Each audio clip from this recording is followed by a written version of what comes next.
कहानी एक मॉडर्न दुनिया में सेट है, लेकिन यहाँ डंजन्स, मॉन्स्टर्स और स्किल्स भी एग्जिस्ट करते हैं। हमारे प्रोटोगोनिस्ट जू डोंग हुन के पास एक रेयर स्किल है, नेक्रोमैंसी। सुनने में तो बड़ा पावरफुल लगता है, लेकिन इसमें एक छोटा सा ट्विस्ट है। वो सिर्फ ई रैंक स्केलेटन्स ही समन कर सकता है। हाँ, वही सबसे लो वाले, जिनसे ज्यादा उम्मीद करना थोड़ा रिस्की होता है। एक दिन उसे एक हिडन अचीवमेंट मिलता है, जिससे वो अपने स्केलेटन्स को लेवल अप कर सकता है। और बस यहीं से शुरू होती है उसकी जर्नी, लोएस्ट से शायद हाईएस्ट तक पहुंचने की। इस वक्त सीन थोड़ा इंटेंस है। ह्यूमंस और गॉब्लिन्स के बीच बैटल चल रही है। ह्यूमंस की संख्या काफी कम है, लेकिन उनका लीडर फिर भी कॉन्फिडेंटली ऑर्डर्स दे रहा है, जैसे सब कंट्रोल में हो। और वहीं पास में हुड के नीचे छिपा हुआ जो डोंग हुन क्वाइटली पूरा सीन देख रहा है, जैसे कोई स्पेक्टेटर हो, पॉपकॉर्न मिसिंग हो। बस जब सिचुएशन पूरी तरह हाथ से निकलने लगती है और कोई ऑन ऑप्शन नहीं बचता, तब ह्यूमन लीडर आखिरकार हमारे प्रोटागोनिस्ट यानी नेक्रोमैंसर से हेल्प मांगता है। जू डोंग हुन को तो वैसे भी कोई प्रॉब्लम नहीं, वो यहाँ मर्सिनरी के तौर पर आया है, काम मिलेगा तो करेगा ही। उसके हाथ में जो स्कल स्टाफ है वो धीरे धीरे पर्पल ग्लो करने लगता है, और फिर एक के बाद एक स्केलेटन समन होने लगते हैं। अब बैटल चेंज हो चुका है। अब ये फाइट है स्केलेटन्स बनाम गॉब्लिन्स। बाकी लोग ये सब देखकर हैरान रह जाते हैं। एक ई रैंक्ड डंजन में नेक्रोमैंसर, क्योंकि हाल ही में नेक्रोमैंसी सबसे पावरफुल अथॉरिटी मानी जा रही है। अब उन्हें समझ आता है कि उनका लीडर इतना काम क्यों था। उसने पहले से ही एक स्ट्रॉन्ग नेक्रोमैंसर रिक्रूट कर रखा था। लेकिन आयरनी देखो, जुदोंग हुन ये सारी तारीफें सुन रहा है और उसके चेहरे पर कोई रिएक्शन ही नहीं है, पूरी तरह डेड एक्सप्रेशन। पूरी दुनिया में लगभग 7.9 बिलियन लोगों में से सिर्फ अराउंड 1000 लोगों के पास नेक्रोमैंसर जैसी यूनिक अथॉरिटी है। लेकिन हमारे हीरो का केस थोड़ा अलग है। उसके सारे समन्स सिर्फ ई रैंक के हैं, तो टेक्निकली उसे एक इरेगुलर नेक्रोमैंसर कहा जा सकता है। बाकी लोग सोचते हैं कि वो जानबूझकर सिर्फ ई रैंक स्केलेटन्स यूज कर रहा है, क्योंकि उसे अपने स्किल्स पर पूरा कॉन्फिडेंस है। और ऑनेस्टली ये सोचकर वो थोड़ा जेलस भी हो जाते हैं। पर असली सच्चाई थोड़ी सैड है। जू डोंग हुन एक कर्स्ड ई रैंक नेक्रोमैंसर है। वो डेड सोल्स को कंट्रोल कर सकता है, डरावने स्पिरिट्स और पॉइजन से एनिमीज को खत्म कर सकता है। लेकिन कर्स की वजह से वो सिर्फ स्केलेटन्स ही समन कर सकता है, और वो भी ई रैंक वाले। मतलब पावर है, बट पूरी तरह इस्तेमाल नहीं कर सकता। लगभग 10 साल पहले जब इंसान 20 साल के होते थे, तब उन्हें रैंडम यूनिक एबिलिटीज मिलनी शुरू हुई। ये एबिलिटीज कुछ भी हो सकती थी, जैसे ब्लैक मैकिंग, स्यूइंग, या फिर एक्सप्लोरेशन, हीलिंग, बफिंग जैसी सपोर्ट एबिलिटीज। सब कुछ लक पे डिपेंड करता था। तो ऑब्वियसली हर कोई खुश नहीं था अपने स्किल से, लेकिन फिर भी इन्हीं एबिलिटीज की वजह से ह्यूमंस मॉन्स्टर इन्वेजन से सरवाइव कर पाए। जो डोंग हुन भी इनिशियली लकी माना गया, क्योंकि वो नेक्रोमैंसर बना था, एक ऐसी पावर जिसे सब चाहते थे। लेकिन उसकी ग्रोथ वहीं रुक गई, क्योंकि वो सिर्फ ई रैंक स्केलेटन्स ही समन कर सकता था। डंजन मिशन खत्म करने के बाद जू डोंग हुन टीम लीडर को रिपोर्ट करता है कि मर्सनरी जॉब कंप्लीट हो चुका है, और फिर चुपचाप वहां से निकल जाता है। बाहर चलते हुए वो अपनी लक पर एक लंबी साई लेता है। यार, अगर स्किल इतनी बेकार ही होती कि किसी को मुझसे कोई उम्मीद ही ना होती, तो शायद बेहतर होता। उसे बेवजह होप दी गई है, और अब वो बस चाहता है कि उसके पास कोई सिंपल प्रोडक्शन टाइप एबिलिटी होती, क्योंकि आज की अर्निंग देखो, सिर्फ 40,001। सीरियसली, इस रेट पर तो कोई पार्ट टाइम जॉब भी इससे ज्यादा दे देती। लेकिन प्रॉब्लम यह है, यही काम वो सच में करना चाहता है, और इसी वजह से वो इसे छोड़ भी नहीं सकता। और जैसे उसका दिन पहले ही खराब नहीं था, नेचर ने सोचा थोड़ा और मजा लिया जाए। उसे खबर मिलती है कि डार्क लॉर्ड सिर्फ 3 साल में ए रैंकर बन गया है। ये पहली बार है कि कोई हंटर इतने कम टाइम में ए रैंक तक पहुंचा है, और ये साफ दिखाता है कि नेक्रोमैंसर्स कितने पावरफुल हो सकते हैं। जो डोंग हुन बस खड़ा रहता है थोड़ी देर तक, और फिर हल्की सी हंसी निकलती है। हाँ, पावरफुल तो होते ही हैं। शुरू में जू डोंग हुन ये खबर सुनकर थोड़ा शॉक हो जाता है, लेकिन सच कहें तो यही चीज उसे अंदर से खा रही थी। डार्क लॉर्ड वही इंसान है जिसे उसी दिन अथॉरिटी मिली थी, जिस दिन जू डोंग हुन को मिली थी। फर्क बस इतना है, एक कर्स्ड नेक्रोमैंसर बन गया और दूसरा ऑनरेडी ए रैंकर। वाह लाइट, तू तो बड़ा मजाकिया है, वो अंदर ही अंदर जलता हुआ सोचता है। ये बात उसे इतना इरिटेट करती है कि वो चुपचाप चलते चलते एक सुनसान जगह पर पहुंच जाता है। दिमाग में बस एक ही सवाल घूम रहा है, ये सब इतना अनफेयर क्यों है? लेकिन फिर खुद को ही समझाता है, रियलिटी को ब्लेम करने से कुछ नहीं होगा, कोशिश तो करनी ही पड़ेगी। वो डिसाइड करता है कि प्रैक्टिस करेगा। नोटिफिकेशन आता है, वो एक साथ 10 स्केलेटन समन कर सकता है। जैसे ही वो समन करता है, उसकी यूजुअल टीम सामने खड़ी हो जाती है। और हाँ, वो हर स्केलेटन को नाम भी दे सकता है। पहले उसे लगा था कि ये कोई रेयर एबिलिटी है, फिर बाद में समझ आया, भाई ये तो बस मेरे साथ ही मजाक हो रहा है। खैर, सैड थॉट्स को साइड में रखकर वो ट्रेनिंग शुरू करता है। अच्छी बात यह है कि हर बार वही स्केलेटन्स वापस आते हैं, तो उसने सबके नाम भी रख दिए हैं उनके वेपन्स के हिसाब से। बोनी 1 ह्यूज सोर्ड वाला, बोनी 2 लॉन्ग स्पीयर वाला, बोनी 3, बो वाला। क्रिएटिव, हाँ, थोड़ा लेजी, डेफिनेटली। वो उन्हें ट्रेनिंग करने का ऑर्डर देता है क्योंकि यही उसका एफर्ट है। शुरू में थोड़ा रिजल्ट भी दिखता है, उसके स्केलेटन्स एक साथ 3 गॉब्लिन्स को हैंडल कर लेते हैं, लेकिन बस वहीं तक। ट्रेनिंग चाहे जितनी भी हार्ड हो जाए, स्केलेटन्स उससे ज्यादा स्ट्रांग नहीं बनते। जू डोंग हुन फिर से एक लंबी साई लेता है। क्या ही शानदार जिंदगी है मेरी। वो खुद से बड़बड़ाता रहता है। उसे बिल्कुल अंदाजा नहीं होता कि उसके पीछे कुछ आ रहा है। अचानक एक लो सा ग्रंट सुनाई देता है। वो पीछे मुड़कर देखता है और उसका दिल लिटरली 1 सेकंड के लिए रुक जाता है। एक ऑर्क उसकी तरफ बढ़ रहा है। ओह, ये तो गया काम से। वो तुरंत पीछे हटता है, लेकिन प्रॉब्लम ये है कि उसके स्केलेटन्स उस स्ट्रॉन्ग प्रेजेंस की वजह से दब जाते हैं। उनके सारे स्टैट्स 20% तक रिड्यूस हो जाते हैं। जू डोंग हुन उन्हें देखकर इरिटेट हो जाता है। तुम लोग सीरियसली यूजलेस हो। लेकिन सिचुएशन मजाक वाली नहीं है। अगर यहाँ ऑर्क है तो इसका मतलब है पास में डंजन ब्रेक हुआ है, यानी डंजन प्रॉपरली क्लियर नहीं हुआ और अब मॉन्स्टर्स बाहर आ रहे हैं। ऑर्क अपना वेपन उठाता है अटैक करने के लिए। ब्लॉक करो, जू डोंग हुन तुरंत ऑर्डर देता है। स्केलेटन्स आगे आते हैं, लेकिन ऑर्क बस एक ग्रंट करता है और उन्हें आसानी से दूर फेंक देता है। एक एक करके सारे स्केलेटन्स अनसमन हो जाते हैं। अब ऑर्क सीधे जू डोंग हुन के पीछे भागता है। आज तो मेरा एंड है। तभी अचानक एक एरो आकर ऑर्क को लगता है। जू डोंग हुन की आंखों में थोड़ी होप आती है। बनी 3, कुछ तो कर यार। वो ऑलमोस्ट प्रे करता है, क्योंकि चाहे लाइफ कितनी भी खराब हो, जीना तो अभी भी है। वो जल्दी से चेक करता है, उसके पास अभी भी 70 एनर्जी बची है, यानी वो 7 और स्केलेटन्स समन कर सकता है। ठीक है, लास्ट ट्राई। वो अपने बोनीज को फिर से समन करता है और उन्हें फॉर्मेशन में फाइट करने का ऑर्डर देता है। लेकिन ऑर्क अभी भी बहुत पावरफुल है इन ई रैंक स्केलेटन्स के लिए। जू डोंग हुन बार बार स्केलेटन समन करता रहता है, बस अपनी जान बचाने के लिए। धीरे धीरे उसकी सारी एनर्जी खत्म हो जाती है और फिर भी ऑर्क पे एक स्क्रैच तक नहीं आता। अब उसके पास सिर्फ 3 स्केलेटन्स बचे हैं। वो ऑर्क को देखता है और धीरे से बोलता है, लगता है गेम ओवर। तभी अचानक उसके सामने एक गोल्डन मैसेज पॉपअप होता है। अभी नहीं, वो खुद से कहता है, लेकिन पता नहीं क्यों इंस्टिंक्ट से वो मैसेज खोल ही लेता है और जो वो देखता है उससे उसकी आंखें फैल जाती हैं। हिडन अचीवमेंट, 10,000 यूज रूल और उसके साथ प्रमोशन। वो अब एक डैंक नेक्रोमांसर बन चुका है। ये क्या है? लेकिन सोचने का टाइम नहीं है। वो वापस फाइट की तरफ ध्यान देता है और नोटिस करता है कि उसकी एनर्जी पूरी तरह रिफिल हो चुकी है। और सिर्फ इतना ही नहीं, उसके स्केलेटन्स भी अपग्रेड हो चुके हैं। अब वो पहले जैसे नहीं दिख रहे। अब वो ओआरसी से फाइट कर सकते हैं। जू डोंग हुन के चेहरे पर पहली बार एक्साइटमेंट दिखती है।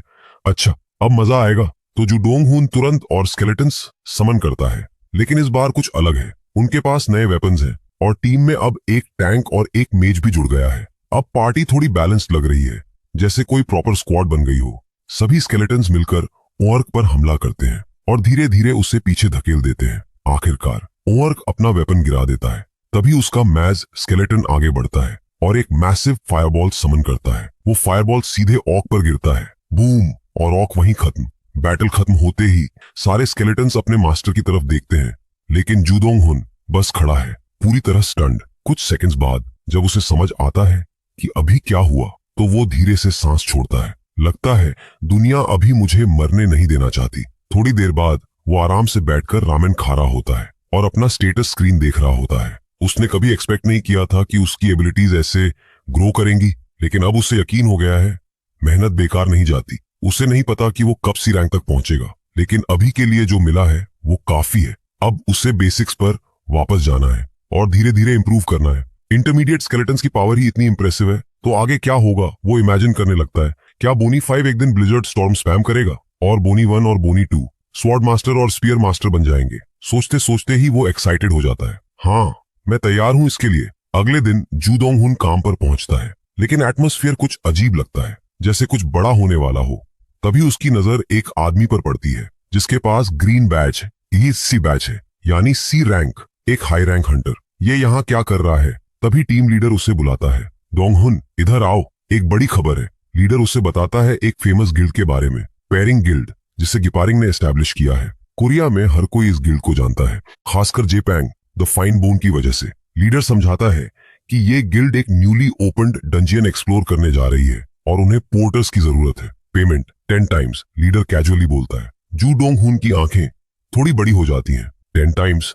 हाँ, और वो ई रैंकर्स को भी एक्सेप्ट कर रहे हैं। लीडर पूछता है, इंटरेस्टेड हो? जू डोंग हुन तुरंत हाँ नहीं बोलता। वो पहले डंजन के बारे में जानना चाहता है। लीडर बताता है ये डंजन पैडू के पास न्यूली डिस्कवर्ड है और काफी टफ है। अब तक 5 टीम्स इसे क्लियर करने में फेल हो चुकी हैं। इसका रैंक भी अभी अनडिटर्मिन्ड है, लेकिन जो टीम्स गई थी वो एमेचर्स थी। लीडर जोड़ता है पेरंग जैसे लोग जाएंगे तो इतना मुश्किल नहीं होगा, और सबसे इंपॉर्टेंट बात, तुम बस पोर्टर होगे, फाइट करने की जरूरत नहीं है। लीडर मुस्कुराकर कहता है सिंपल काम, अच्छा पैसा। जू दोंगहुन चुप हो जाता है, सोच में पड़ जाता है। 10 टाइम्स पेमेंट मतलब खतरा भी 10 टाइम्स ही होगा। कल वाला ऑर्क एनकाउंटर अभी भी उसके दिमाग में फ्रेश है। मेंटली वो ऑलरेडी एग्जॉस्टेड है, लेकिन ऑफर बहुत टेम्पिंग है। उसे याद आता है डार्क लॉर्ड ने अपने इंटरव्यू में कहा था अगर जल्दी लेवल अप करना है तो अपने रैंक से ऊपर वाले डंजन्स में जाना पड़ेगा। हम कुछ सेकंड सोचने के बाद ठीक है मैं ज्वाइन करूंगा। एक्सपीडिशन 1 वीक बाद ही तो वो डिसाइड करता है कि इस 1 वीक में वो रेस्ट और ट्रेनिंग करेगा। लीडर भी मान जाता है और हंसते हुए कहता है चलो फिर जल्दी ही ट्रीट दूंगा। बाद में जू दोंगहुन अपने स्केलेटन्स को समन करता है और इस बार उसके चेहरे पर थोड़ा गर्व है। देखा, ट्रेनिंग काम आई, अब उसके स्केलेटन्स पहले से स्ट्रॉन्गर हैं, और अगर ऐसे ही प्रोग्रेस होता रहा तो शायद वो भी एक दिन ए रैंकर बन सकता है। क्यों नहीं, वो फिर से ट्रेनिंग शुरू करता है ये देखने के लिए कि डी रैंक स्केलेटन्स क्या कर सकते हैं, और जो रिजल्ट्स आते हैं वो एक्सपेक्टेड से भी ज्यादा हैं। जू दोंगहुन लिटरली स्टन्ड रह जाता है। ये तो ऑलमोस्ट सी रैंक जितनी पावर है। उसे पता था कि वो स्ट्रांग हुए हैं, लेकिन इतना, ये तो जैकपॉट निकल गया। सबसे पहले जू दोंगहुन को अपनी ट्रेनिंग गियर बदलनी पड़ेगी, क्योंकि अब वुडन स्केयरक्रोज बिल्कुल बेकार हो चुके हैं, और ऑब्वियसली इसके लिए उसे और पैसे खर्च करने पड़ेंगे। स्केलेटन्स अब स्ट्रांग हो चुके हैं, लेकिन असली प्रॉब्लम कहीं और है। अगर कोई पावरफुल एनिमी सीधे मेरे पास आ गया तो वो सोच में पड़ जाता है, क्योंकि सच यही है उस सिचुएशन में स्केलेटन्स कितने भी स्ट्रांग हो सब खत्म हो जाएगा उसी मोमेंट में। तभी उसका मेट स्केलेटन धीरे धीरे उसके पास आता है और बिना कुछ बोले अपना स्टाफ उसकी तरफ पॉइंट करता है। अबे ये क्या कर रहा है? जू दोंगहुन थोड़ा कंफ्यूज्ड होता है। अगले ही सेकंड मैजिक स्पेल कास्ट करता है। जू दोंगहुन फ्रीज हो जाता है। रुको, क्या इसने? स्केलेटन हल्का सा सिर हिलाता है जैसे कंफर्म कर रहा हो, मतलब ये मेरे दिमाग की बात समझ गया। जू दोंगहुन पूरी तरह शॉक्ड है। पहले तो स्केलेटन्स बस उसके ऑर्डर्स फॉलो करते थे, लेकिन अब वो अपनी तरफ से रिएक्ट कर रहे हैं। ये तो अपग्रेड थोड़ा ज्यादा ही हो गया। तभी पीछे से टैंक स्केलेटन आता है, और जब जू दोंगहुन उसकी तरफ देखता है तो वो ट्रेनिंग गियर की तरफ इशारा करता है। जू दोंगहुन उसे देखता है, फिर गियर को, फिर वापस स्केलेटन को। भाई सीधे बोल देना, पजल क्यों बना रहा है? तभी शील्ड वाला स्केलेटन अचानक बाकी स्केलेटन्स से लड़ना शुरू कर देता है। वो सबके अटैक्स को आसानी से ब्लॉक कर देता है, क्लियरली दिखा रहा है कि उसका शील्ड सबसे स्ट्रॉन्ग है। जू दोंगहुन की आंखें चमक उठती हैं। ओह, समझ गया, अगर ये बोन नाइट ट्रेनिंग में हेल्प करेगा तो उससे एक्स्ट्रा इक्विपमेंट खरीदने की जरूरत ही नहीं पड़ेगी। स्मार्ट हो गए हो तुम लोग। वो बोनी 2 को बुलाता है, चल मुझ पर अटैक कर, देखते हैं ये एयर शील्ड कितना काम का है। स्केलेटन बिना डिले के अटैक करता है, सीधा जू दोंगहुन पर वार। इम्पैक्ट होता है, लेकिन जू दोंगहुन बिल्कुल सेफ खड़ा रहता है। ओहो, ये तो सही है। वो सेटिस्फाइड होकर मुस्कुराता है। ठीक है सब लोग, ट्रेनिंग जारी रखो। ट्रेनिंग स्मूथली चलती रहती है, और तभी उसे नोटिफिकेशन मिलता है कि स्केलेटन्स की स्ट्रेंथ बढ़ रही है। लेकिन असली शॉक अभी बाकी था। स्टेटस विंडो अनलॉक हो चुका है। वेट, क्या? अब जू दोंगहुन हर स्केलेटन का इंडिविजुअल स्टेटस देख सकता है। वो ध्यान से चेक करता है और नोटिस करता है कि बोनी 1, बोनी 2 और बोनी 3 के स्टैट्स बाकी स्केलेटन्स से अलग हैं। मतलब मेरी ट्रेनिंग सच में काम आई। उसके चेहरे पर हल्की सी सेटिस्फैक्शन आ जाती है। बस अब इन्हें बैलेंस करके ग्रो करना है। कुछ समय बाद जू दोंगहुन स्टेशन पर खड़ा है अपने बैग के साथ। बैग में स्लीपिंग बैग और इमरजेंसी फूड है, क्योंकि यहाँ उसका रोल पोर्टर का है। वो धीरे धीरे उस क्राउड की तरफ बढ़ता है जहाँ बाकी मर्सेनरीज खड़े हैं। सबको ऑर्डर दिया गया है कि डंजन के सामने वेट करें। डंजन पाडू स्टेशन के काफी पास है और लगभग 200 मीटर्स के रेडियस में उसकी हल्की सी एनर्जी फील हो रही है। दिखने में ये एक नॉर्मल डंजन जैसा ही लगता है, जैसे नेचुरली जनरेट हुआ हो, लेकिन फिर भी एक्सपीरियंस्ड एडवेंचरर्स भी इसे देखकर नर्वस हो जाते हैं, क्योंकि ये हाई डिफिकल्टी डंजन है। सबको पता है जितना डार्क और थिक कलर डंजन के आसपास होगा उतना ही कॉम्प्लेक्स और डेंजरस वो होगा। फिर भी लोग थोड़ा रिलैक्स्ड है, क्योंकि उनके साथ पेयरिंग गिल्ड है, बड़ी गिल्ड है, सेफ रहेंगे। लोग आपस में बात कर रहे हैं, लेकिन जू दोंगहुन बस चुपचाप खड़ा है। सेफ? सीरियसली? वो अंदर ही अंदर सोचता है, इस दुनिया में कितने डंजन्स हैं और कितने हंटर्स उनमें खो गए, किसी को काउंट भी नहीं पता। लेकिन उन सैक्रिफाइसेस के बारे में कौन सोचता है? सबका ध्यान तो बस रैंकर्स की चमक दमक पर होता है, उनकी लग्जरी लाइफ पर। बाकी सब बस बैकग्राउंड नॉइज। जू दोंगहुन हल्का सा मुस्कुराता है, थोड़ा कड़वा सा। खैर, अब मैं भी जा रहा हूँ। वो डंजन की तरफ देखता है, अपनी जान रिस्क पर लगाने। पीछे से कोई उसे आवाज देता है, ओए। जू दोंगहुन मुड़कर देखता है, लेकिन वहां कोई नहीं होता। हेलुसिनेशन? वो थोड़ा कंफ्यूज होकर इधर उधर देखने लगता है। तभी फिर वही आवाज आती है, इस बार साफ। डी रैंक होकर ई रैंक प्लेट लेकर घूम रहे हो, इंटरेस्टिंग है। जूदोंग हुन का चेहरा थोड़ा सख्त हो जाता है। वो चारों तरफ देखता है लेकिन फिर भी कोई दिखाई नहीं देता। ठीक है, बाहर आओ, छुपन छुपाई खेलने का मूड नहीं है मेरा, वो सीधा बोल देता है। कुछ सेकंड्स की चुप्पी, फिर वही आवाज, इस बार थोड़ी टीजिंग टोन में, पहले तुम आंसर दो, पिंक से अपनी एबिलिटी छुपाकर पोर्टर बनकर क्यों आए हो? जूदोंग हुन का दिमाग घूम जाता है। ये क्या बोल रही है? वो थोड़ा इरिटेटेड होकर जवाब देता है, मुझे लगता है तुम्हें कुछ मिसअंडरस्टैंडिंग हो गई है। पेरंग में ए रैंक हंटर्स भरे पड़े हैं, वहां डी या ई होने से कोई फर्क नहीं पड़ता। आवाज हंसती है, तुम्हारा एक्सप्रेशन तो तुम्हें और सस्पिशियस बना रहा है। कहीं स्पाई तो नहीं हो? एक्टिंग क्लासेस भी ले रखी हैं क्या? अरे अब ये नया इल्जाम कहां से आ गया? जूदोंग हुन मन ही मन सोचता है। तभी एक लड़की सामने आती है, जैसे हवा से निकल कर आई हो। तुमने पेरंग की इंटेलिजेंस कैपेबिलिटी को थोड़ा हल्के में ले लिया। जूदोंग हुन उसे देखते ही फ्रीज हो जाता है। उसके पास एक गोल्डन प्लेट है और ये प्लेट सिर्फ सी रैंक या उससे ऊपर वालों को मिलती है। ये तो एक ही पल में उसे समझ आ जाता है वो कौन है। साउथ कोरिया के 37 रैंकर्स में फर्स्ट रैंक डार्क एम्प्रेस जी सोयोल और गुई पेरंग की छोटी बहन जो डोंग हुन के हाथ हल्के से कांपने लगते हैं। ये वही है जिसकी असैसिनेशन एबिलिटी की वजह से इसे गुस्सा दिलाना मतलब खुद की मौत बुलाना। लेकिन डर के अलावा एक और फीलिंग भी है, एक्साइटमेंट। जी सोयोल कुछ सेकंड्स उसे घूरती है, फिर अचानक उसका ऑरा थोड़ा हैवी हो जाता है। जू डोंग हुन के पसीने छूट जाते हैं। अब गया, लेकिन अगले ही पल वो हंस पड़ती है। रिलैक्स, मजाक कर रही थी। जू डोंग हुन कंप्लीटली ब्लैंक हो जाता है। ये क्या था अभी? वो उसे समझ ही नहीं पा रहा। एक टॉप रैंकर मुझ जैसे नोबॉडी के साथ प्रैंक क्यों करेगी? वो कंफ्यूज खड़ा रहता है। क्या इसने मेरा बैकग्राउंड चेक किया है? शायद मेरी ट्रेनिंग नोटिस कर ली हो। लेकिन फिर वो खुद ही सोचता है, जो भी हो, एक रैंकर का अटेंशन मिलना, ये तो जैकपॉट है। जी सोयोल मुस्कुराती है, तो थोड़ा फ्लस्टर हो गए थे?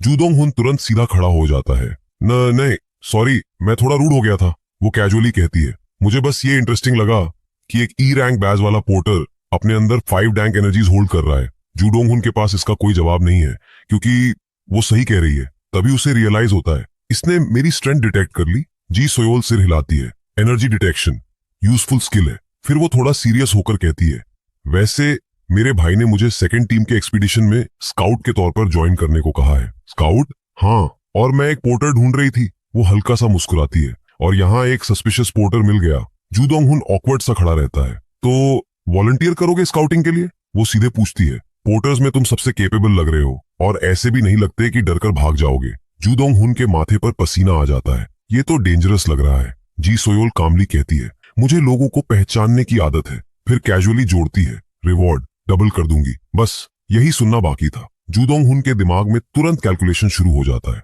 डबल मतलब पैसे भी डबल। वो हल्का सा कफ करता है। कब से स्टार्ट करना है? और बस डील पक्की। इस दुनिया में डंजन्स का रैंक डिफिकल्टी के हिसाब से ई से लेकर एस तक होता है, लेकिन ये रैंक सिस्टम खुद सिस्टम ने सेट नहीं किया, ह्यूमंस ने अपने हिसाब से बनाया है। यहाँ तक कि एस रैंकर व्हाइट शैडो भी कहता है, डंजन का असली रैंक जानने का सिर्फ एक ही तरीका है, अंदर जाओ और खुद देखो। एक तरीका होता है डंजन का अंदाजा लगाने का, उसके आसपास के कलर की ब्राइटनेस देखकर। जितना डार्क कलर होगा उतना हाई लेवल डंजन होने का चांस ज्यादा होता है।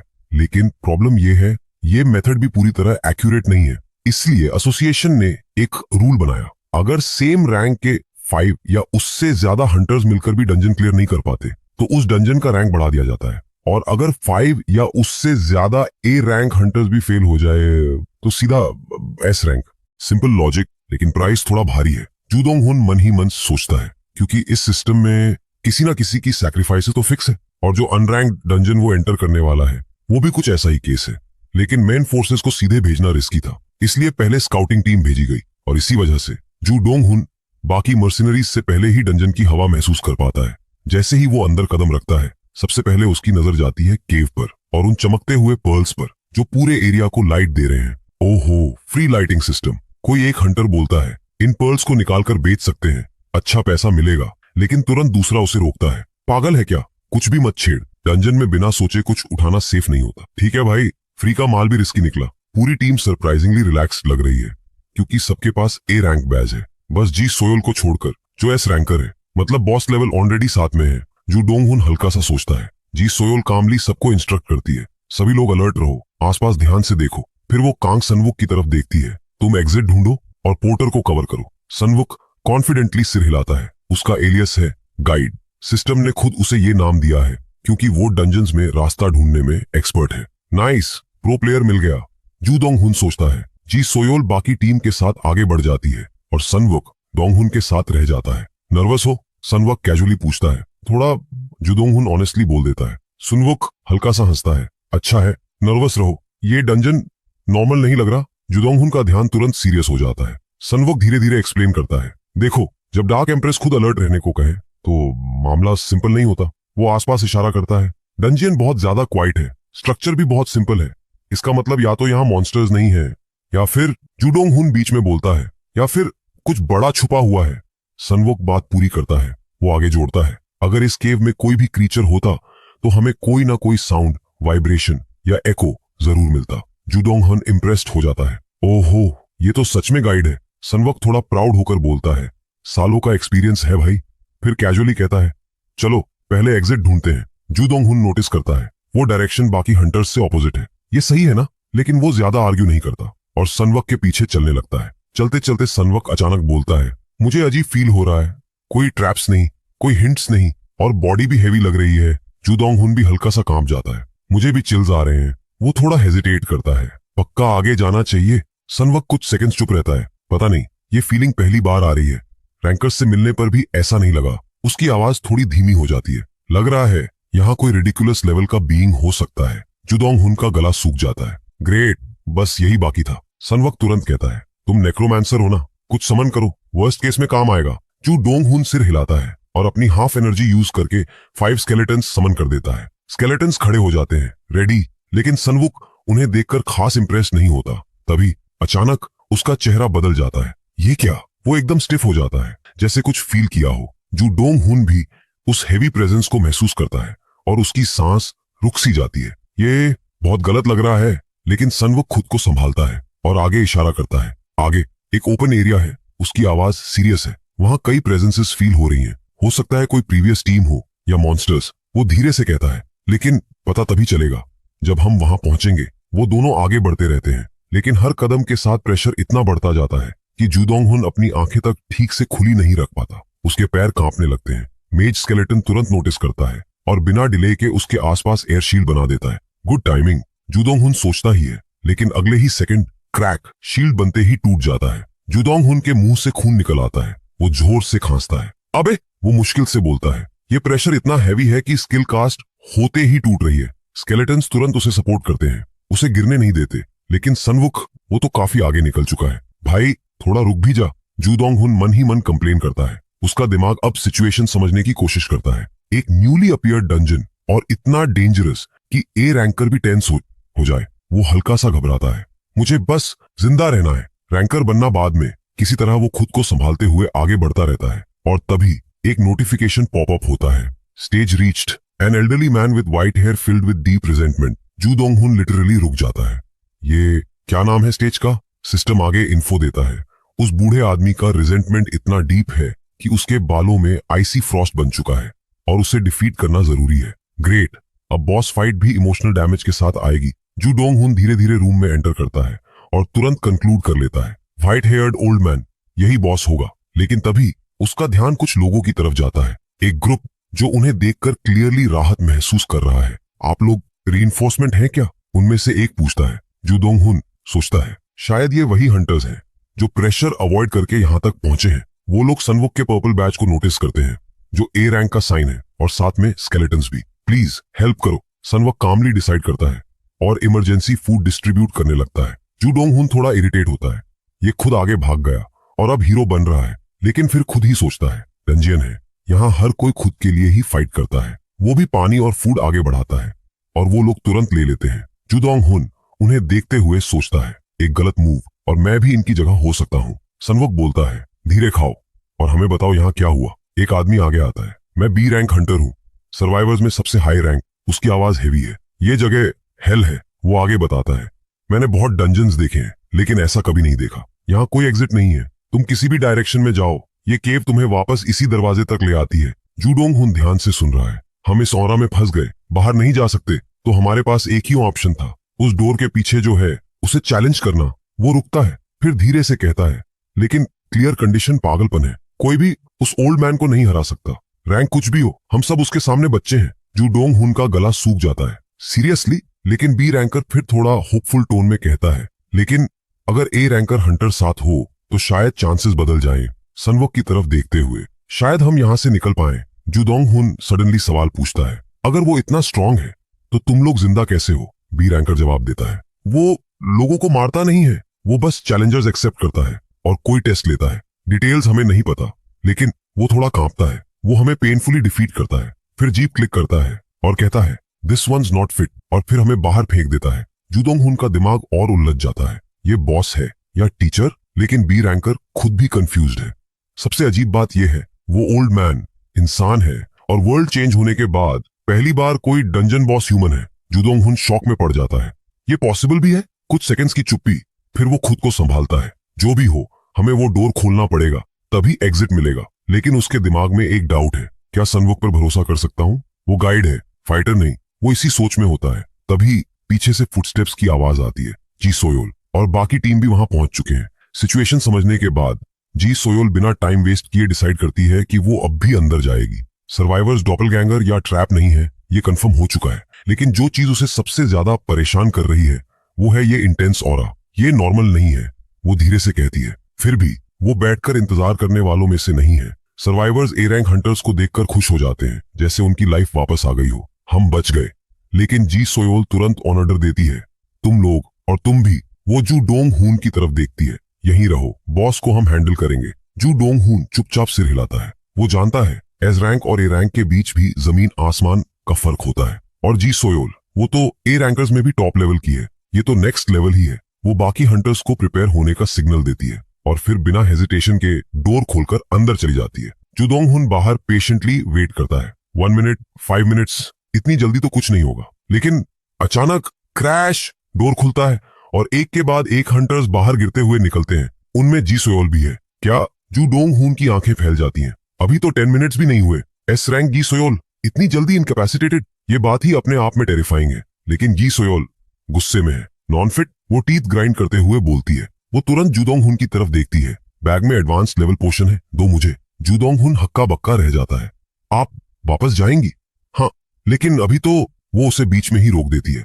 वो हमें मारता नहीं, बस पेनफुली सबड्यू करता है। उसकी आंखों में डिटर्मिनेशन साफ दिख रही है। मुझे देखना है कि मैं फिट हूं या नहीं। जू डोंग हुन क्वाइटली पोटियन निकालकर दे देता है। लेकिन उसके दिमाग में एक थॉट आता है, फिट। ये वर्ड यूजुअली मास्टर डिसाइपल के कॉन्टेक्स्ट में यूज होता है। क्या ये ओल्ड मैन किसी डिसाइपल की तलाश में है? और उसका रिजेंटमेंट शायद इसी वजह से है कि उसे कोई वर्दी नहीं मिला। जी सोयोल पोशन पीकर फिर से अंदर चली जाती है और फिर एक साइकिल शुरू होता है। वो अंदर जाती है, कुछ ही देर में बाहर फेंक दी जाती है, फिर वापस जाती है, फिर हारती है, फिर वापस जाती है। ये इनफाइनाइट चैलेंज चल रहा है क्या? जू डोंग हुन धीरे से बड़बड़ाता है। हर बार रिजल्ट वही। लेकिन जी सोयोल का गुस्सा बढ़ता जा रहा है। वो ओल्ड मैन हर आर्ट में परफेक्ट है, लेकिन मैं हार नहीं मानूंगी। एक दिन बीत जाता है, फिर दूसरा, फिर तीसरा, फिर चौथा, लेकिन जी सोयोल रुकती नहीं। उसका शरीर पूरी तरह बैटर्ड है, लेकिन उसकी डिटर्मिनेशन और भी डेंजरस हो गई है। जू डोंग हुन उसे देखकर सोचता है, अगर जी पेंग खुद आ जाए तब भी शायद कुछ नहीं बदलेगा। मुझे लग रहा है 5 रैंकर्स भी मिलकर उसे नहीं हरा पाएंगे। जी सोयोल खुद मानती है वो स्ट्रांग है, फिर भी जब तक सांस है चैलेंज करती रहूंगी। जू डोंग हुन जेन्युइनली इंप्रेस्ड है। रैंकर्स का माइंडसेट अलग ही लेवल पर होता है, लेकिन सिचुएशन अब फ्रस्ट्रेटिंग हो चुकी है। हम बस यहाँ बैठे रहेंगे? तभी उसे एक चीज रियलाइज होती है, यहाँ जितने भी हंटर्स हैं सब उस डोर के अंदर जा चुके हैं, बस मैं ही बाकी हूँ। वो जी सोयोल के पास जाता है। मैं भी अंदर जाना चाहता हूँ। जी सोयोल थोड़ी सरप्राइज्ड हो जाती है। एक पोर्टर उस डंजन में जाना चाहता है जहाँ रैंकर्स फेल हो गए। पास खड़ा रेड हेड हंटर तुरंत रिएक्ट करता है, अपनी औकात में रहो, पोर्टर हो तो सामान उठाओ। वो तलवार निकालने ही वाला होता है, लेकिन जी सोयोल उसे रोक देती है। वो जू डोंग हुन की तरफ देखती है। तुम अंदर जाना चाहते हो क्योंकि तुम्हें मुझ पर भरोसा नहीं है? जू डोंग हुन तुरंत सिर हिलाता है। नहीं, ऐसा नहीं है। वो कामली उसे याद दिलाती है, कॉन्ट्रैक्ट के हिसाब से तुम पोर्टर हो। डंजन एक्सप्लोरेशन में ओपिनियंस देना तुम्हारा काम नहीं है। फिर सीधा पूछती है, तो क्यों जाना चाहते हो? जू डोंग हुन थोड़ा सोचकर जवाब देता है, वो ओल्ड मैन किसी फिट इंसान को ढूंढ रहा है। मुझे लगता है उसका रिजेंटमेंट इसी वजह से है कि उसे कोई वर्दी डिसाइपल नहीं मिला। वो आगे कहता है, लेकिन वर्थी का मतलब परफेक्ट होना नहीं होता, पोटेंशियल होना जरूरी है, करंट स्ट्रेंथ नहीं। हो सकता है वो हमारी स्किल लेवल नहीं कुछ और देख रहा हो। जी सोयोल ध्यान से उसकी बात सुनती है, फिर हल्का सा सिर टिल्ट करती है। तो तुम उसे हराने नहीं बल्कि अपना मास्टर बनाना चाहते हो। जू डोंग हुन धीरे से अपनी बात रखता है। कभी कभी डंजन्स के हिडन क्लियर कंडीशंस भी होते हैं, शायद यहाँ भी कुछ ऐसा ही हो। जी सोयोल कुछ सेकंड सोचती है, फिर उसकी तरफ देखती है। तो तुम्हें लगता है तुम में मुझसे ज्यादा पोटेंशियल है? अरे नहीं। जू डोंग हुन तुरंत समझ जाता है कि बात थोड़ा गर्म हो गई है। वो जल्दी से बोलता है, मैं ऐसा नहीं कह रहा। ऑनेस्टली मुझे खुद डाउट है, लेकिन पॉसिबिलिटी को पूरी तरह डिनाई भी नहीं कर सकता। जी सोयोल उसकी बात पकड़ लेती है। मतलब तुम मानते हो कि चांस है? नहीं, मेरा मतलब, जुदोंग हुन फिर से एक्सप्लेन करता है, यहाँ सब लोग उस ओल्ड मैन से लड़ चुके हैं, पेन फील कर चुके हैं। बस मैं ही हूं जिसने अभी तक ट्राई नहीं किया। तो मुझे लग रहा है मैं थोड़ा ऑड वन आउट हूं। कुछ सेकंड्स की चुप्पी, फिर अचानक जी सोयोल मुस्कुरा देती है। अब तुम अपने असली रंग दिखा रहे हो, हैं? वो कैजुअली कहती है, शुरू से पता था तुम सस्पिशियस हो। तुम्हारी आंखें जैसे कोई वुल्फ शिकार ढूंढ रहा हो। जुदोंग हुन ऑकवर्ड हो जाता है। इतना भी ऑब्वियस हूं क्या? जी सोयोल थोड़ा टीज करते हुए पूछती है। तो तुम डंजन का रिवॉर्ड चाहते हो या रेड के दौरान कोई लकी एनकाउंटर की उम्मीद है? जुदोंग हुन मन ही मन सोचता है, ये रैंकर कम फॉर्चून टेलर ज्यादा लग रही है। वो हल्की सी मुस्कान दबाता है। कुछ सोचने के बाद जी सोयोल आखिरकार बोलती है, ठीक है, ट्राई कर लो। जुदोंग हुन की आंखें थोड़ी बड़ी हो जाती हैं। सच में? हाँ, वैसे भी अभी कोई सॉल्यूशन नहीं है और मुझे भी थोड़ा ब्रेक चाहिए। फिर वो सीरियस होकर जोड़ती है, लेकिन सिर्फ वन चांस, इमरजेंसी रेशंस खत्म हो रहे हैं, समझे? जुदोंग हुन सिर हिलाता है, थैंक्स। वो धीरे धीरे डोर की तरफ बढ़ता है और जैसे ही अंदर कदम रखता है, एक के बाद एक मल्टीपल नोटिफिकेशन स्क्रीन्स उसके सामने पॉपअप होने लगती हैं। अचानक एक तेज व्हाइट लाइट फ्लैश होती है और अगले ही पल वो खुद को एक डार्क रूम में पाता है। इतना हेवी ऑरा कि वो खड़ा भी नहीं हो पा रहा। ये सांस लेना भी मुश्किल हो रहा है। तभी एक आवाज गूंजती है, ओल्ड मैन, ये आदमी देखने लायक भी नहीं है। उसकी आवाज में साफ डिस्गस्ट है। इसे यहीं खत्म कर देता हूँ। ओल्ड मैन अपनी आंखें खोलता है और प्रेशर और भी बढ़ जाता है। जुदोंग हुन ऑलमोस्ट कोलैप्स कर जाता है। तभी notification, facing the memory of a cursed soul, hidden condition for cursed necromancer activated. जुदोंग हुन की आंखें फैल जाती हैं। क्या मैंने एस रैंक स्किल अनलॉक कर ली? Memory recreation? और उससे भी ज्यादा शॉकिंग, वो स्किल अभी उसी ओल्ड मैन पर एक्टिवेट हो चुकी है। सिस्टम कामली बताता है, recreating memory of the cursed soul, master of all techniques, transporting shortly. एक और ब्राइट फ्लैश और अगले ही पल जुदोंग हुन खुद को एक स्नोई टेरेन में पाता है। सामने वही ओल्ड मैन खड़ा है। वो अकेला है और खुद से बड़बड़ा रहा है। कोई सूटेबल कैंडिडेट नहीं। उसकी आवाज में फ्रस्ट्रेशन और थकान साफ है। ये जिंदगी बेकार है, इतनी मेहनत की और सब व्यर्थ। जुदोंग हुन इधर उधर देखता है, ये कोई दूसरी दुनिया है क्या? लेकिन तभी ओल्ड मैन की इमोशंस, उसकी मेमोरीज सीधे जुडोंग हुन के अंदर महसूस होने लगती हैं।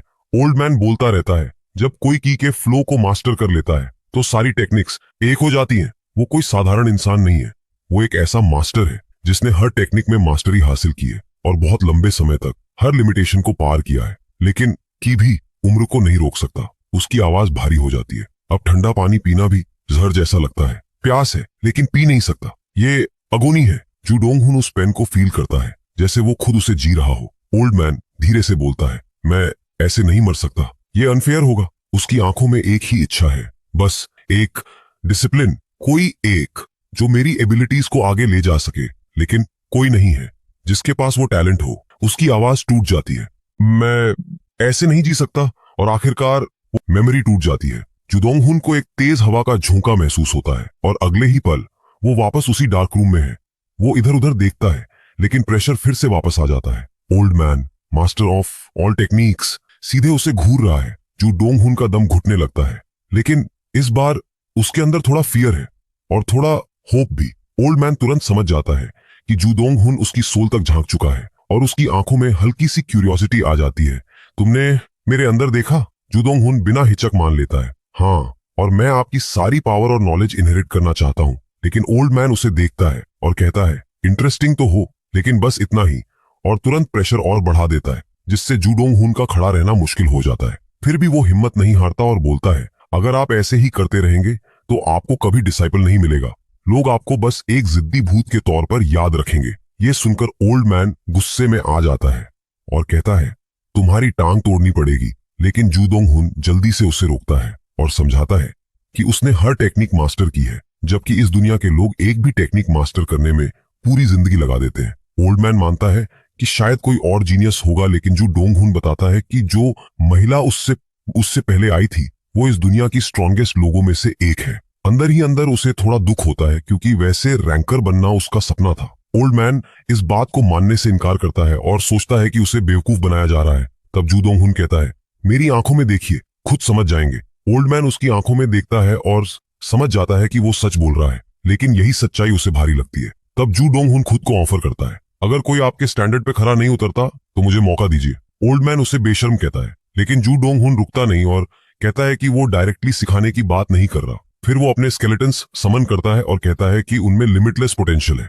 हर एक की अलग एबिलिटी है और उन्हें ट्रेन करना आसान होगा और आखिर में सब कुछ उसी तक पहुंचेगा। वो ये भी बताता है कि स्केलेटन्स पेन फील नहीं करते, इसलिए उनकी एंड्योरेंस बहुत ज्यादा है। ओल्ड मैन उन्हें ध्यान से देखता है और कुछ देर के लिए चुप हो जाता है, जिससे जू डोंग हुन को लगता है कि शायद उसे रिजेक्ट कर दिया गया। लेकिन फिर ओल्ड मैन हंसता है और कहता है कि कितना आयरॉनिक है कि जिस सक्सेसर की वो तलाश कर रहा था वो इंसान नहीं बल्कि अनडेड निकला। वो मानता है कि ये स्केलेटन्स पहले लाइफ में ग्रेट वॉरियर्स रहे होंगे और हमेशा से ऐसे डिसाइपल्स चाहता था। हालांकि एक से ज्यादा को सिखाना मुश्किल है, फिर भी वो कॉम्प्रोमाइज करने का फैसला करता है और इसी के साथ हिडन कंडीशन पूरी हो जाती है। ओल्ड मैन जू डोंग हुन से वादा करवाता है कि वो उसकी सारी एबिलिटीज इनहेरिट करेगा, हर ट्रायल पार करेगा और दुनिया में उसका नाम जिंदा रखेगा। स्टेटस स्क्रीन दिखाता है कि हिडन कंडीशंस पूरी हो गई है। जू डोंग हुन बिना सोचे वादा कर देता है। ओल्ड मैन खुश हो जाता है और उसी के साथ स्टेज क्लियर हो जाता है। अगले ही पल जू डोंग हुन अपनी आंखें खोलता है और खुद को हॉस्पिटल बेड पर पाता है। वो धीरे से उठता है और देखता है कि कमरे में जी सोयोल खड़ी है। जू डोंग हुन को बिल्कुल याद नहीं है कि वो यहाँ कैसे पहुंचा, लेकिन जी सोयोल खुद को इंट्रोड्यूस करती है। मैं पेंग गिल्ड की वाइस गिल्ड मास्टर हूँ, डार्क एम्प्रेस। जू डोंग हुन अंदर ही अंदर सोचता है, हाँ ये तो मुझे पहले से पता है, लेकिन उसे समझ नहीं आता कि वो यहाँ क्या कर रही है। उसे डंजन क्लियर करने के बाद का कुछ भी याद नहीं, तो साफ है कि वो बेहोश हो गया था। जी सोयोल कामली बताती है कि वो खुद भी सरप्राइज थी क्योंकि उसे लगा था कि वो बॉस इम्पॉसिबल है, लेकिन एक पोर्टर ने उसे क्लियर कर दिया। ये सुनकर जू डोंग हुन थोड़ा डर जाता है क्योंकि वो उसे ऐसे घूर रही है जैसे कोई सीक्रेट निकाल लेगी। फिर भी वो हिम्मत करके पूछता है, एक मेजर गिल्ड की वैंबे की वाइस गिल्ड मास्टर, मुझसे क्या काम? जी सोयोल कुर्सी खींचकर बैठ जाती है और कहती है कि उसे क्यूरियोसिटी है कि उसने वो एब्सर्ड डंजियन कैसे क्लियर किया और उसे क्या रिवॉर्ड मिला। फिर सीधा पूछती है, क्या तुम सच में उस ओल्ड मैन के डिसाइपल बन गए? जू डोंग हुन समझ जाता है कि उसका सवाल वैलिड है क्योंकि डंजन टेक्निकली उसका था और उसे सिर्फ एक मौका मिला था। उसकी नजर में जू डोंग हुन बस एक रैंडम आदमी है जो आकर उसका अचीवमेंट ले गया। और सच कहें तो अगर कोई और वायलेंट रैंकर होता तो शायद उसका सिर ही उड़ा देता। जी सोयोल उसके चुप रहने पर पूछती है कि वो क्या सोच रहा है, लेकिन जो डोंग हुन उल्टा पूछ लेता है, न्यूज में क्या आया है डंजन के बारे में? जी सोयोल बताती है कि रिपोर्ट किया गया है कि पैंग गिल्ड की एडवांस टीम ने डंजन सक्सेसफुली क्लियर किया और सभी सर्वाइवर्स से कॉन्फिडेंशियलिटी अग्रीमेंट साइन करवाया गया है। ये सुनकर जू डोंग हुन राहत की सांस लेता है। अच्छा है, पब्लिक को नहीं पता कि मैंने क्लियर किया। वो उसे थैंक्स बोलता है। जी सोयोल हल्का सा मुस्कुराती है, तुम दिखते से ज्यादा मैच्योर हो क्योंकि ज्यादातर हंटर्स अपने अचीवमेंट को दुनिया को दिखाना चाहते हैं। लेकिन जू डोंग हुन सीधा बोलता है, मेरे लिए सेफ्टी पहले है।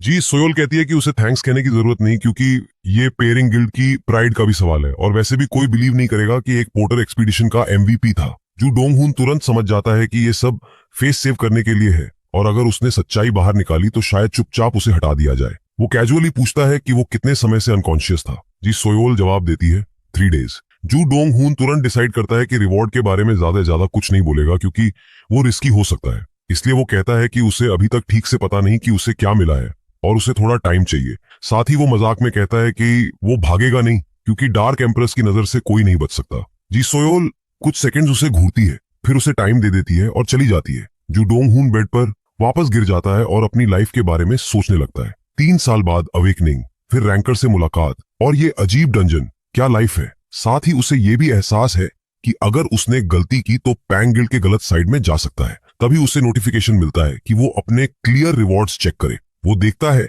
कि उसकी एनर्जी परमानेंटली 20 से बढ़ गई है और उसे एक एस रैंक स्किल मिला है, टीचिंग ऑफ ऑल टेक्निक्स। अब उसके पास टोटल 3 स्किल्स हैं और उनमें से 2 एस रैंक हैं। ये देखकर उसकी आंखों में खुशी के आंसू आ जाते हैं। ये तो जैकपॉट है। वो आगे स्क्रॉल करता है। डेड की मेमोरीज पढ़ने वाली स्किल उसे उतनी इंप्रेसिव नहीं लगती क्योंकि उसे समझ नहीं आता इसका यूज क्या है। लेकिन जैसे ही वो टीचिंग स्किल का इफेक्ट पड़ता है वो तुरंत खड़ा हो जाता है और बाहर चला जाता है। वहां जाकर वो स्किल यूज करता है और ओल्ड मैन को समन कर लेता है। ओल्ड मैन बाहर आकर खुश लगता है।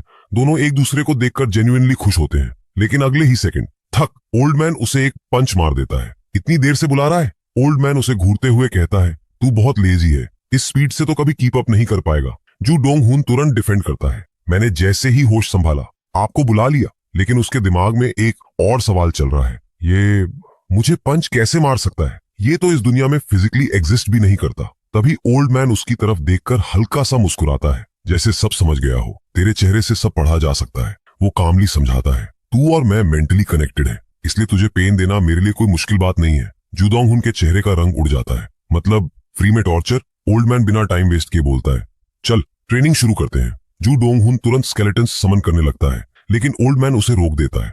रुक, पहले डिसाइड करेंगे कि आज तुझे क्या सिखाना है। वो स्केलेटन्स को एक नजर देखता है। इनका टैलेंट मुझे समझ आ गया है। फिर सीधा जू डोंग हुन की तरफ देखता है। प्रॉब्लम तू है। जू डोंग हुन ब्लिंक करता है। रुको, आप मुझे भी सिखाने वाले हैं? ओल्ड मैन कैजुअली बोलता है, मेरा नाम ऐसे ही नहीं पड़ा, काउंटलेस टैलेंट सीखकर परफेक्ट किए हैं मैंने। अब सीखना तेरे ऊपर है। जू डोंग हुन थोड़ा शर्माते हुए कहता है, लेकिन मेरा टैलेंट तो ट्रैश है। इससे पहले वो और कुछ बोले, ओल्ड मैन उसे डांट देता है। चुप, मैं ट्रैश को भी जीनियस बना सकता हूँ। जू डोंग हुन के रोंगटे खड़े हो जाते हैं। ओल्ड मैन आगे बोलता है, अच्छा है कि मैं तुझ पर फिजिकल इन्फ्लुएंस डाल सकता हूँ, काम आसान हो जाएगा। जू डोंग हुन धीरे से निकलता है। ये आसान किसके लिए है? ओल्ड मैन की आंखों में एक्साइटमेंट दिखती है। मैंने कुछ आर्ट्स बनाए थे जिन्हें कभी यूज करने का मौका नहीं मिला। मेथड्स थोड़े पेनफुल हैं, लेकिन तू स्टबर्न लगता है, सरवाइव कर लेगा। जू डोंग हुन अंदर ही अंदर पैनिक करता है। ये मेरे बॉडी का एस्टिमेट लगा रहा है या टॉर्चर प्लान बना रहा है? वो जल्दी से बोलता है, रुको, मेरा दिल अभी रेडी नहीं है। ओल्ड मैन फिर से उसे चुप करा देता है। बहुत लोगों ने मेरी सेलेस्टियल आर्टिजन टेक्निक सीखने की कोशिश की है। जू डोंग हुन मन ही मन सोचता है, अगर इससे ट्रैश जीनियस बन सकता है तो पहले ही यूज कर लेते। ओल्ड मैन तुरंत बोल पड़ता है, तेरे दिमाग में जो चल रहा है सब सुन रहा हूँ। फिर समझाता है, ये टेक्निक यूज करने के लिए लाइफ एनर्जी देना पड़ता है। अगर मैं किसी बेकार डिसाइपल को जीनियस बनाता तो मेरा शरीर मेल्ट होकर खत्म हो जाता। जू डोंग हुन थोड़ा घबरा जाता है। तो अभी? ओल्ड मैन कैजुअली कहता है, अब तो मैं पहले ही मर चुका हूँ, टेंशन किस बात की? जू डोंग हुन सोचता है, तो फिर किसी और को क्यों नहीं चुना? थक, एक और पंच पड़ता है, टैलेंटलेस कहीं का। ओल्ड मैन समझाता है, ये टेक्निक सिर्फ तब काम करती है जब टारगेट पूरी तरह ट्रैश लेवल पे हो। फिर सीधा बोल देता है, मतलब फूड वेस्ट। जू डोंग हुन फ्रीज हो जाता है। मुझे कचरा बोल दिया। ओल्ड मैन बिना रुके बोलता है, जिनके अंदर पहले से एनर्जी इन्फ्लुएंस है उन पर यह काम नहीं करता, उनका बॉडी ऑलरेडी सेट हो चुका होता है। वो जू डोंग हुन की तरफ इशारा करता है, तेरा बॉडी क्लीन है, वीक है, परफेक्ट है। जू डोंग हुन को समझ नहीं आता हंसे या रोए। ओल्ड मैन जोड़ता है, और वैसे भी बॉर्न जीनियस ज्यादा इंप्रेसिव होते हैं बनावटी जीनियस से। ये सेकंड बेस्ट ऑप्शन है। इतने इंसल्ट्स के बाद भी जू डोंग हुन सोचता है, बात तो सही कर रहा है। उसे आइडिया पसंद आता है कि वो और उसके स्केलेटन साथ में स्ट्रांग होंगे। ओल्ड मैन पूछता है, तो रेडी है? जू डोंग हुन तुरंत एनर्जेटिक होकर बोलता है, हाँ। फिर अगले ही सेकंड, एक सेकंड रुकिए। ओल्ड मैन उसे घूरता है, अभी तो शुरू भी नहीं हुआ। जू डोंग हुन खुद को मोटिवेट करता है, मुझे रैंकर बनना है, और यही सोचकर वो खड़ा हो जाता है, क्योंकि ये तो बस शुरुआत है। ओल्ड मैन पहली बार उसकी हिम्मत की तारीफ करता है और ट्रेनिंग की पेस और तेज कर देता है। लेकिन जू डोंग हुन किसी तरह सब सहता रहता है, इतना कि उसे एक सी रैंक पेन रेजिस्टेंस स्किल तक मिल जाती है। वाह, पेन भी अब अपग्रेड हो रहा है, वो अंदर ही अंदर सोचता है। लेकिन ओल्ड मैन उससे इतना पीटता है कि आखिरकार जब रुकता है तो बोलता है, बस ये ग्रैंड टेक्निक के लिए काफी है। जू डोंग हुन पूरी तरह एग्जॉस्टेड हो चुका है, सांस तक ठीक से नहीं ले पा रहा। तभी ओल्ड मैन कैजुअली कहता है, तू पूरी तरह लॉस्ट कॉज नहीं है। जू डोंग हुन हांफते हुए पूछता है, मतलब आज के लिए खत्म? ओल्ड मैन सीधा बोलता है, अभी 30 मिनट्स बाकी हैं। और अगले ही पल उसे बिल्ली के बच्चे की तरह उठाकर स्केलेटन्स की तरफ इशारा करता है। जू डोंग हुन के चेहरे पर दर्द और डिस्पेयर एक साथ आ जाते हैं। मुझे सच में मरना है। ओल्ड मैन समझाता है, हर प्रोफेशन की फाउंडेशन फिजिकल स्ट्रेंथ होती है, और पोस्चर ट्रेनिंग शुरू कर देता है। स्केलेटन्स तो तुरंत सही पोस्चर पकड़ लेते हैं, लेकिन जू डोंग हुन वो तो अभी गिरने की हालत में है, ऊपर से अभी अभी पिटाई हुई है, और अब ये एक्स्ट्रा टॉर्चर। ओल्ड मैन फिर उसे टैलेंटलेस कहता है, लेकिन इस बार कॉम्प्लीमेंट भी देता है, टेनासिटी है तुझमें, और जोड़ता है, मास्टर अपने समझ से कमजोर नहीं होना चाहिए। जू डोंग हुन ये सब जानता है, और इसी वजह से खुद को खींच खींच कर खड़ा रखता है। उसकी मसल्स ऑलरेडी फट चुकी हैं, रिकवरी का नाम नहीं। उसे समझ नहीं आता ये ट्रेनिंग का पॉइंट क्या है, लेकिन फिर भी वो रुकता नहीं। आखिरकार जब वो पूरी तरह खत्म हो जाता है, तब ओल्ड मैन खुद ही ट्रेनिंग रोक देता है। आज के लिए इतना काफी है, रोज सुबह ये फिजिकल ट्रेनिंग करना। जू डोंग हुन के पास मना करने का ऑप्शन ही नहीं है। टीचिंग स्किल खत्म होते ही ओल्ड मैन गायब हो जाता है, और जू डोंग हुन सीधा जमीन पर धड़ाम से गिर जाता है। स्केलेटन्स तुरंत उसके आसपास आ जाते हैं। वो मुश्किल से बोलता है, बोनीवन मुझे उठा ले। और जैसे ही वो वापस अंदर आता है, लीडर उसे बुलाता है, अरे डोंग हुन इधर आओ, पिछली एक्सपीडिशन वाले लोग आए हैं। जुदोंग हुन उन्हें पहचान लेता है और बातचीत शुरू होती है। वो लोग उसे देखकर कहते हैं, तुम तो पहले से ज्यादा फिट और अच्छे लग रहे हो। जुदोंग हुन थोड़ा खुश हो जाता है। फिर उसे खुद एहसास होता है कि उसके शोल्डर्स और स्केलेटल स्ट्रक्चर में चेंज आ गया है, सिर्फ 30 मिनट्स की मसाज से।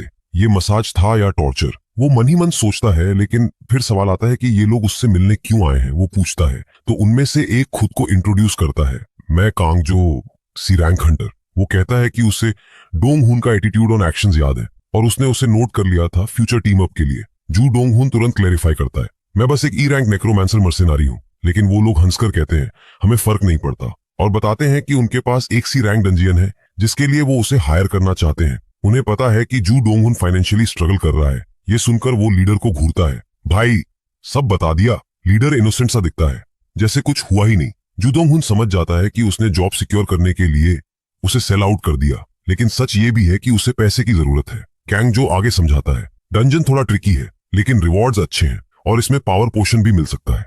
ये सुनकर जू डोंग हुन लिटरली शॉक हो जाता है। पावर पोशन, क्योंकि ये रेयर रिवॉर्ड है जो किसी भी कर्स या इलनेस को क्योर कर सकता है। कैंग जो कहता है, इस बार तुम पोर्टर नहीं प्रॉपर मेंबर रहोगे। लेकिन जू डोंग हुन का फोकस सिर्फ एक चीज पर है, पेमेंट कितना है। कैंग जो बोलता है, फेयर शेयर प्रॉफिट का। जू डोंग हुन तुरंत दिमाग में कैलकुलेशन शुरू कर देता है, अगर पोशन ड्रॉप हुआ तो एवरेज प्राइस 50 मिलियन और मेरा शेयर लगभग 8.33 मिलियन। ने उसके चेहरे पर धीरे धीरे मुस्कान आ जाती है।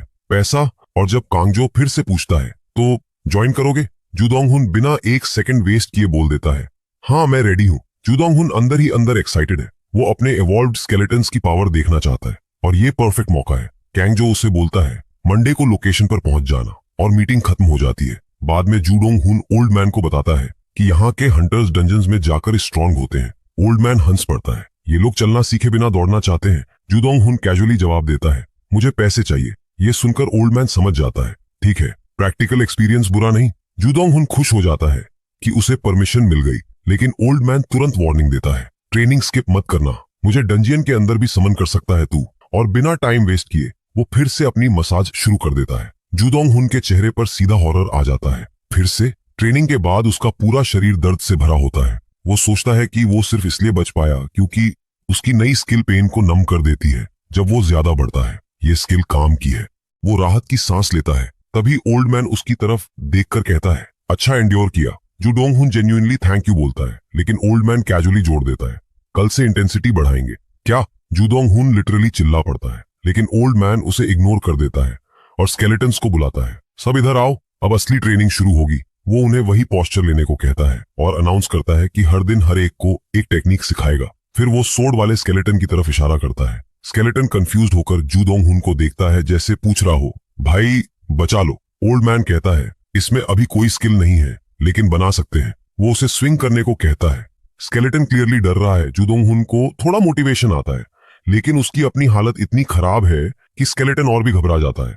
फिर भी वो स्विंग करना शुरू करता है। तभी ओल्ड मैन जू डोंग हुन को बुलाता है, बताओ स्वॉर्ड्समैनशिप क्या है? जू डोंग हुन सिंपल जवाब देता है, तलवार चलाने की टेक्निक। ओल्ड मैन सिर हिलाता है, जितना सोचा था उतना ही बेसिक जवाब। फिर समझाता है, ओवरथिंक मत करो, स्वॉर्ड्समैनशिप बस सोर्ड को हैंडल करने की स्किल है। बस वो जू डोंग हुन को वुडन सोर्ड उठाने को कहता है। जू डोंग हुन समझ जाता है कि ओल्ड मैन सिर्फ स्केलेटन्स को नहीं, उसे भी ट्रेन कर रहा है। ओल्ड मैन कहता है, सोचे बिना बिल्ड करो। जू डोंग हुन वैसा ही करता है।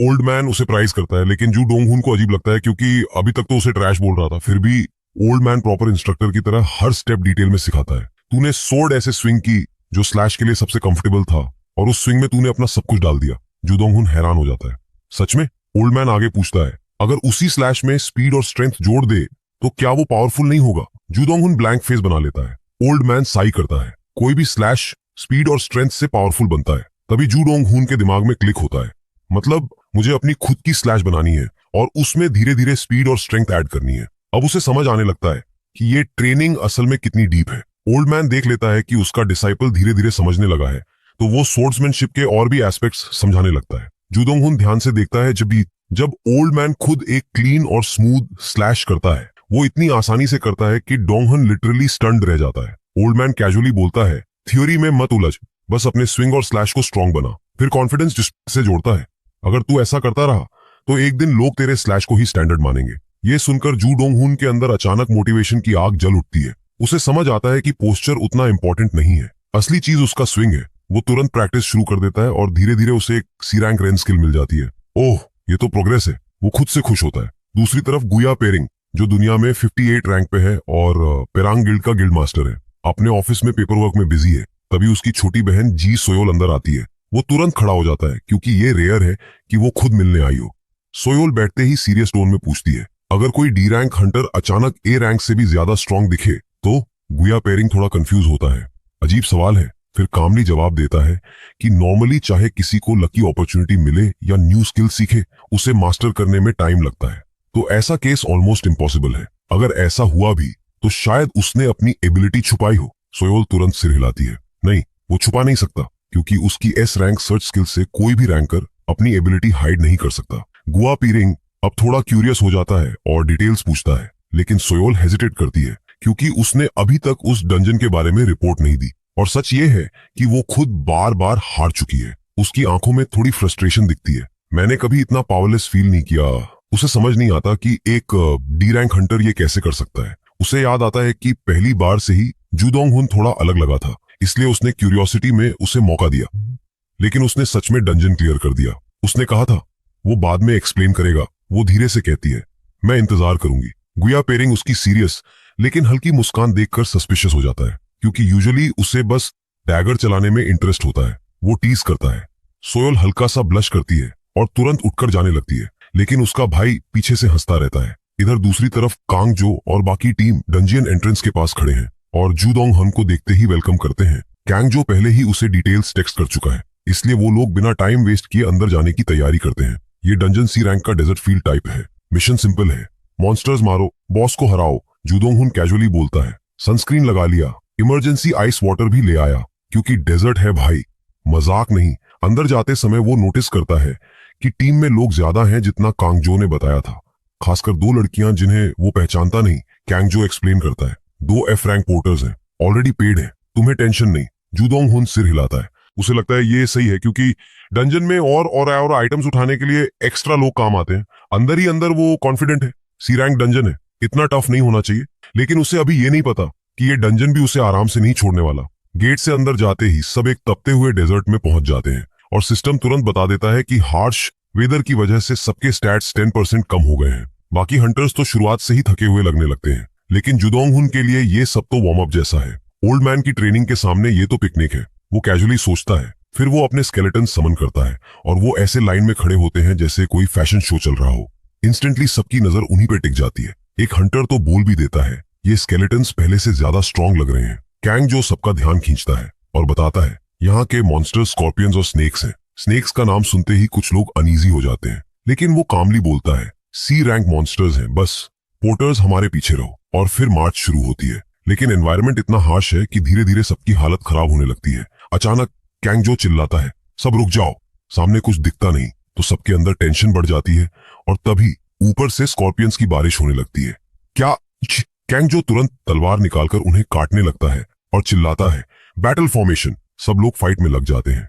जूदोंग हुन साइड में खड़ा होकर ऑब्जर्व करता है। ये डेजर्ट स्कॉर्पियंस ट्रेनिंग वाले ऑर्क जितने स्ट्रांग हैं, वो तुरंत बोनी 5 को ऑर्डर देता है, एयर शील्ड, और बाकी स्केलेटन्स को बोलता है, इन सबको साफ करो। खुद सेफ रहते हुए वो कमांड देता है। Tank skeleton taunt skill use करता है और बाकी आगे बढ़कर अटैक करते हैं। बोनी 1 सोर्ड से वार करता है। शुरू में डिफेंस पेनिट्रेट नहीं होता, लेकिन अटैक्स इफेक्ट दिखा रहे हैं। चलता रहे, जूदोंग हुन कहता है, और धीरे धीरे स्केलेटन स्कॉर्पियंस को काटने लगते हैं। फाइट सरप्राइजिंगली स्मूथ चल रही है। कांगजो ये सब देखकर सोचता है कि शायद जूदोंग हुन को कोई फॉर्च्यूटस एनकाउंटर मिला है, लेकिन जूदोंग हुन तुरंत हम्बल बनता है। आप लोगों ने तो पहले ही बड़े ग्रुप को खत्म कर दिया। वो हंसकर बात टाल देता है। कांगजो भी मुस्कुराता है। लगता है लकी एनकाउंटर पर्सनालिटी भी इंप्रूव कर देता है। जूदोंग हुन भी साथ में हंसता है, लेकिन अंदर से थोड़ा अलर्ट हो जाता है। ये बार बार लकी एनकाउंटर क्यों बोल रहा है? उसे लगता है टीम काफी स्ट्रांग है, उन्हें एक ई रैंक मर्सनरी की जरूरत ही नहीं थी। लेकिन शायद उन्हें पता है कि हाई डिफिकल्टी डंजियन का रिवॉर्ड उसी को मिला था और कॉन्फिडेंशियलिटी कॉन्ट्रैक्ट की वजह से वो सीधे कुछ पूछ नहीं सकते। इसलिए उनके पास एक ही तरीका है, डंजियन एक्सप्लोरेशन के दौरान सच्चाई पता करना, क्योंकि यहाँ ना सीसीटीवी है ना कोई प्रूफ बचता है। एक्सीडेंट्स तो वैसे भी कॉमन है। जूदोंग हुन ये सब सोचकर थोड़ा कॉशियस हो जाता है। अभी सिर्फ शक है, शांत रहे। पीछे कैंग जो उसे देखकर हल्का सा स्मर्क करता है। कुछ देर बाद पार्टी एक नए स्टेज पर पहुंचती है। सिस्टम अनाउंस करता है, एंशिएंट डेजर्ट स्कॉर्पियन किंग, लेकिन साथ में एक कंडीशन भी आती है। सील तोड़ने के लिए सैक्रिफाइस चाहिए। सबकी सांस रुक जाती है। 2 ऑफरिंग्स ऑल्टर पर रखनी होंगी और वो लिविंग एफ रैंक या उससे ऊपर के हंटर्स होने चाहिए। जूदोंग हुन शॉक हो जाता है। ये क्या? उसे इस इन्फो के बारे में कुछ पता नहीं था। वो बाकी लोगों को देखता है, सब चुप है, लेकिन उनके चेहरे सब बता रहे हैं।